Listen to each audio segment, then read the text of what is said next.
Shooting પૂરું થઈ ગયું છે અને હવે ટાઈમ થઈ ગયો છે જમવાનો. ધોયા હાથ બાર મારા બકોજી હાથ ધોવી ખરું ખરું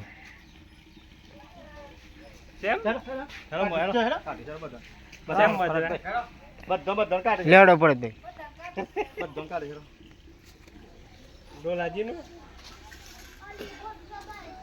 બીજા કોઈ નહીં આવ્યું ને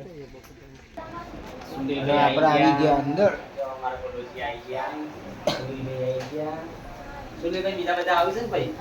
ચાલુ હો કોમકાજ રહોરાનું. બહુ મહેનત કરી અમારા માટે અમને અને ખાવાનું અમે ના કીધું હતું કે દેશી બનાવજો પણ પૂરી શાક દાળ ભાત આ અને અમારા માટે ભોણો તૈયાર કરી દીધો અહીંયા. બકોજી આવી ગયા છે.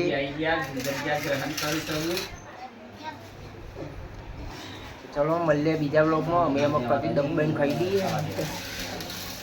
જય માતાજી.